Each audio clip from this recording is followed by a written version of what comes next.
Good afternoon. It's Bob Phibbs, the Retail Doc. Thanks for joining me on this last day of September where I am talking about Neiman Marcus.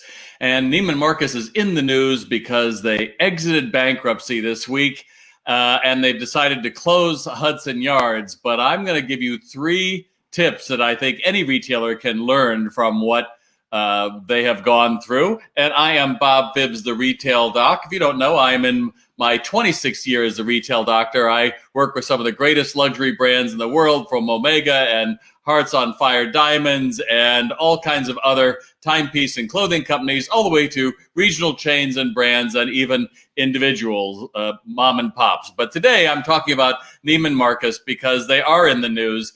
And, the CEO, Jeffrey Von Riemdank, said just last week, stores are still really important. It's where the relationships gets created with the customers. And I couldn't agree more. As a guy who has unabashedly been about promoting brick and mortar retailers for these 26 years, yes, we have to have online tools. Yes, we have to use BOPUS. Yes, we have to do curbside right now with pandemic and all these other things. But the heart, the hub of what makes a retail brand great is going to come down to its store. That's why it was kind of interesting to see back in February how, as they talked about going into bankruptcy and the bonuses that were going to be paid out for roughly, I think it was 9 of the biggest execs, that the CEO stood to get a $6 million bonus from the bankruptcy after he's already paid $4 million in bonuses in February. Now, I guess if you got out of $400 billion in debt, then I guess you deserve a bonus for that. That just for you to understand, that's how much Neiman Marcus sold all of last year between their two properties of, not two, but they have Neiman Marcus and Bergdorf Goodman. So the other thing was that you really have to manage the optics during this kind of a time. Certainly people are on edge, but your customers and your employees are looking at what can we go through and take from our retailers that we've loved for a long time. And so when I saw this just a few days ago, that the CEO is going to come back from bankruptcy by reducing headcount, and it wasn't just like, we're going to reduce a few people. It is, we are substantially reducing headcount. Now, what does that mean to me? Well, I scratch my head at that because a brand that has less people on the floor means it's probably going to be less likely they're going to give great customer service. And that may not matter at a Walmart or at a cheaper property, right? But when you're selling premium items that people can buy from multiple places in the world, including the brand's only direct-to-consumer market, who's really going after all of that, right? You would think that the true north is going to be, we're going to double down on customer experience. That's not really what we've seen in the last week. And in fact, in an article, it said it remains to be seen if this decision to streamline staff, while we understand it's necessary to cut costs in tough times and align them with sales levels, doesn't impact service levels. And so we haven't really seen that yet. But what's more disturbing to me is the idea that luxury is a bespoke shopping experience. It is not mass market. And I've had trouble. In fact, I'm going to talk to you about a mystery shop that I did of Neiman's not that long ago. And in fact, I do that with a lot of brands. And I say, this is really awesome. This is not so awesome.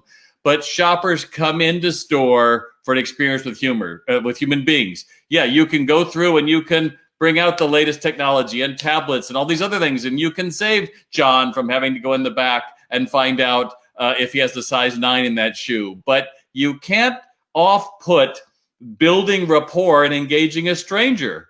At the end of the day, we still have to overcome something that we all learned since we were children, which is what? Don't talk to strangers. Your employees need to know that so that your customers can feel welcome and relax, especially while everybody's wearing masks. But luxury is bespoke. It is about connection. Without that, I don't see how it works. And that's surprising because just the other day, the cover of the New York Post was Neiman Marcus CEO shows off mansion while employees get pink slips. And it talked about an 11-page spread in a Texas a kind of architectural digest showing all of the features of his home. And I don't begrudge the guy for that, but my gosh, when you're in bankruptcy, wouldn't somebody have said, you probably shouldn't be featuring that right now?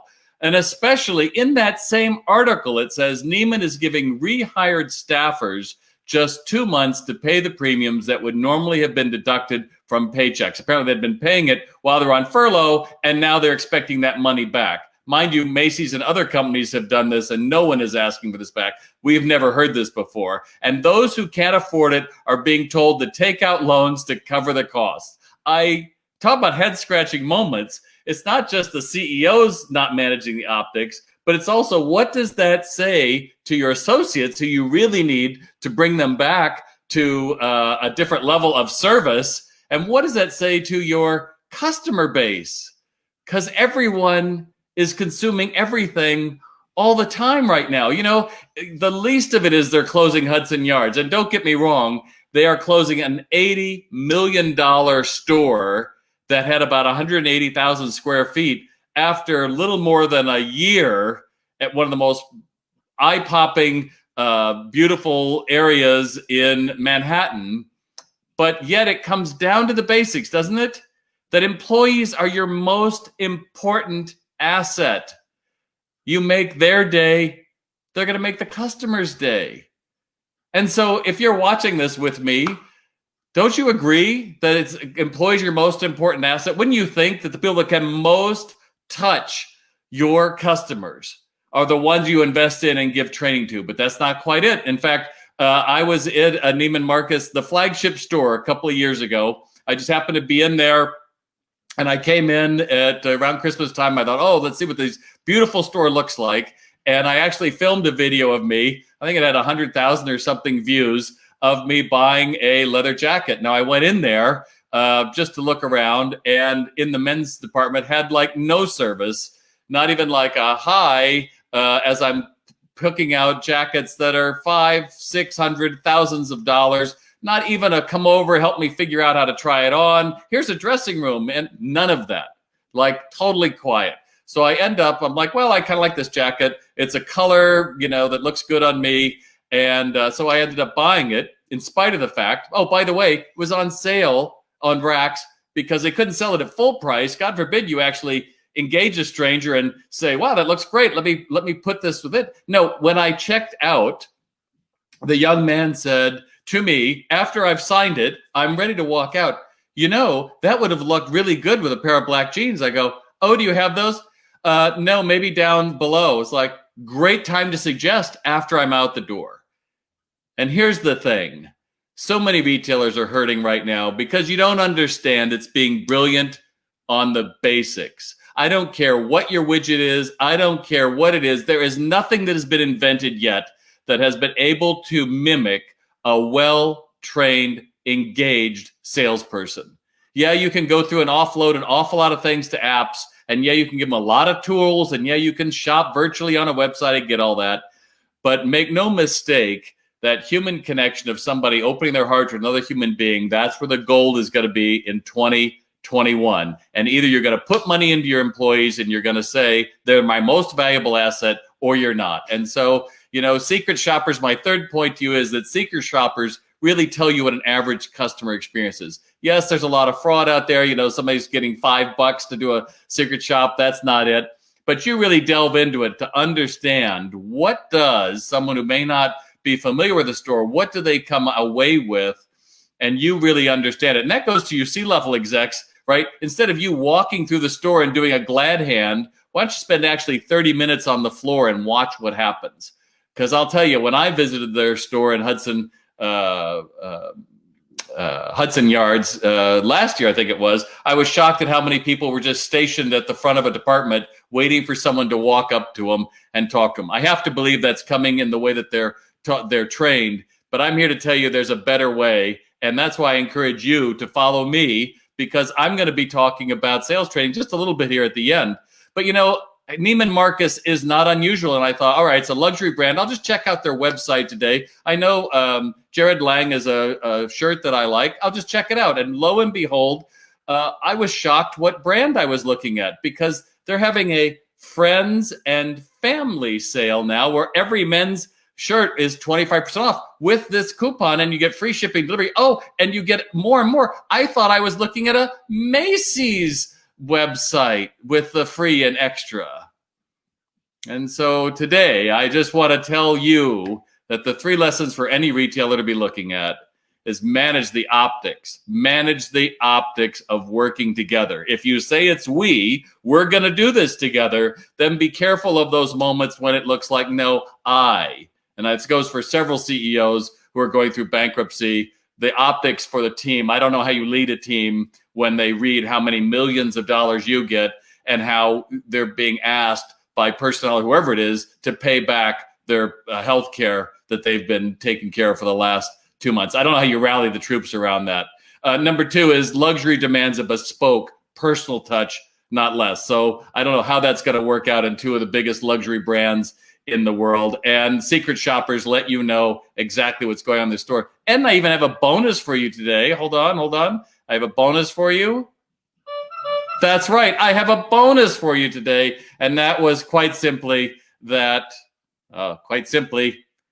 you can't build margin on discounting. If you're going to try to succeed against all these other people who are couponing and discounting everything, the way forward is not to give margin away. And every time you do a buy online, pick up in store, a free return, free shipping, you do a curbside delivery, the more you touch the merch, the more margin you take out of it.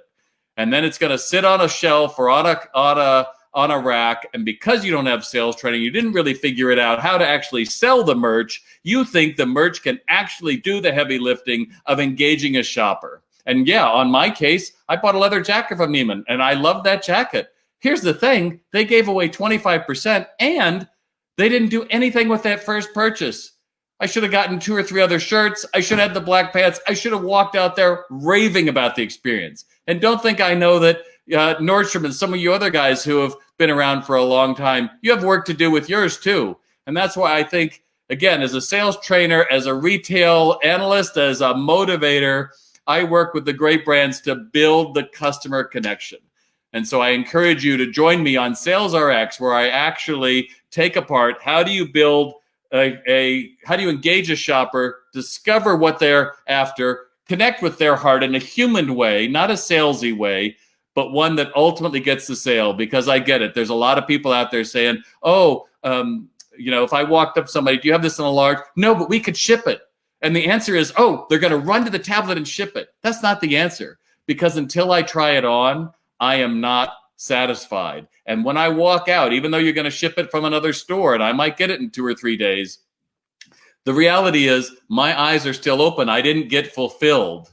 I clicked or you clicked, but until I actually have it. So when I go down the mall or go down Madison Avenue, I'm open to somebody else getting that business. And that's going to take understanding how do you engage a stranger, discover the shopper, make the sale, especially in a pandemic. Especially a pandemic, because half of our faces are covered with a mask. Unless you are committed to higher conversions, to higher margins, I think you're going to have a tough time competing in 2021. And now I'm going to take a quick look, see if you have any questions for me, any thoughts here. You can certainly type in and let me know. Desiree, I'm glad you like the topic. Pete, this is not Zoom, actually. This is my stealth program that I'm trying out here today. So there you go. Yeah, but see, Sharon, it's not needless markup. So that's what's so funny is people think Neiman Marcus, needless markup. They have been home to some of the most exclusive brands in the world, and same with Bloomingdale's. But because of I think because of this idea that we're just going to have more brands in a store, they think that that's the answer. No, the way is you have to curate it down and engage my heart. I told another story. Hopefully I'll talk about that at some point, about a visit with Saks and Jimmy at their flagship stores. Been with them 30 years. The one guy who would engage me, who got the sale because he did exactly what we're talking about. He was able to be human. We shared something in common. We were able to have a great moment. And I remember Jimmy, out of all the people I met on a shopping trip to probably a dozen stores, I made the purchase there and I'm thrilled. And look out, because Saks has got a killer merchandising department there at that flagship. If you haven't seen it, it is amazing. Paul, how do you give rapport in a world where face masks closing the sale is so much harder? Paul, it's no mystery. Either I hire and train the best, either I come in and I have a sales process, or I settle. It's that simple. And here's a quick example. Let's say I worked at John's coffee shop down the way in Soho, and I go to work at Starbucks. Do you think that they would have the audacity to say, oh, well, Bob's trained at Joe's, he'll make ours the same way? Hell no. They're going to make sure that they rigorously train me to make a Starbucks branded coffee beverage or tea. They're not going to assume that I know it. And yet in retail, oh, you worked for them? You can come here. And there's no sales process underneath. It's a mindset of clerking. And I'm passionate about this. I can hear it in my voice. I'm passionate about not clerking because the opportunity to engage strangers is there more than ever. We are scared and afraid. We are looking for someone to trust. The fact that I actually walked into your store means I thought I was going to buy something. I want to buy it. It is yours to lose. And in case you think I'm just some guy talking, I got the highest increase at South Coast Plaza, the #1 mall in the world. I was going up against the Tiffany's and all the other brands you know. And when the owner came down to me and said, what are you doing down here? I said, it doesn't matter the product as long as I engage the heart. And that's what we teach with SalesRX. And I would love for you to find out more. You can just email me or comment here, and let's have a discussion about how I can help you, because retail is about being brilliant on the basics. We are being told a bunch of crap from digital natives that customers are not returning. They don't want to return. They won't. The reality is we are spending in some categories more than ever. It feels like Christmas in July for a lot of my customers who are saying, wow, this is amazing. Will it last? And I say, as long as you're prepared, then when those people do come in and you're getting that tailwind, right? People are buying bikes and pools and all sorts of things, then you can really leverage it. But if you're not, don't blame the customer. Don't go through and blame the internet or Amazon or Walmart. Look in the mirror. And when you see those things that I just shared with you about Neiman Marcus, take a focus on your own business and say, wow, what are we really, what's the image that we're giving out? And does that actually fight what we're saying, or does that actually make it better? Because I think an awful lot of people are having a tough time in retail because they forgot retail is about making somebody else's day, and then they make yours. Letting jaded employees hang out on their phones, bitch and moan about having to wear a mask, you name it. I don't have time for that. If I give you $1,000 for a leather jacket, I want you to say how high is up and make me feel something that I couldn't get from a computer screen. If that's not the mark for you, if you're saying, yeah, well, look at the bonus that I walked away with. If we know that in addition, you're not going to be able to get that crew excited. And ultimately, you're going to settle for pennies when you could have had dollars. So I'm a little passionate about this, and I hope you enjoy that. Renee, I'm not surprised Neiman Marcus makes money by discounting brands that are shown in mom and pop stores. This has nothing to do with mom and pop stores. Ultimately, it has to do with whatever your business is. I don't care if you are the highest luxury retailer or you're mid-price or whatever. It has to do with what are you doing to make sure that you stand out in that customer's mind. And it starts by understanding what a branded experience looks like. Jennifer, if a high-end product is difficult to get in stock for sales, do you think it's okay to sell it manufacturers suggested retail set a map? I see that's happening at Dick's. Would this be okay at piano retailer where digitals are on the back order? Jennifer, I'm totally with you. I want to sell what I have in stock. The idea that, again, Jennifer, you love the X9621. Good for you, Jennifer. And I don't know whether that's a high or low end, but that's what you just get used to comfortable selling, right? You're like, okay, well, I like selling this. And so now when you're out of it, you have to go through and you convince me like, oh, it's going to be coming in 2 or 3 weeks, which might be 6 weeks or it might be 8 weeks. And I'm a big believer of the bird in a hand is worth two in the bush. Maybe you like that one, but maybe you need to broaden your experience and say, oh, well, we don't have the entry levels anymore, but we do have the luxury, the mid-price. I better get some training on that to be able to match what I know with what people need and be able to sell what I have, because everybody's running into it. I don't care what industry you're in. We are struggling to get product into people's hands. But to think that we're going to wait, I'm telling you, the wait gets you in trouble because you didn't really make the sale until it's landed in their house. I hope that helps. Shanna, you are the bonus. Margin discounting is murder on the bottom line. Build trust and value, engage, always offer companion pieces, and follow up with gratitude. Boy, Shanna, that's exactly right. Follow up with gratitude. Exactly. Nicole, what I love about brands like Neiman and Saks is the exclusivity of it, a special feel when you shop at Bloomingdale's and Nordstrom. They're a bigger box, but you feel something different than bigger, massive brands. I agree, Nicole. I had a Nordstrom guy in their Cypress, California store who was great. I just had my colors done. Obviously, I'm dating myself. And hopefully off-white works on camera. And he was wonderful. But I'll tell you, I've shopped at a lot of Nordstrom stores, and it's been hit or miss. And in the old days, it wasn't hit or miss. In the old days, and again, I believe the old days are what's the future of 2021, which is how do I engage another human being? If you don't master that art, if you don't train that art passionately, and you don't hold people to a high standard, I think you end up having people walk out of your store saying, wasn't worth it. And that's really a shame.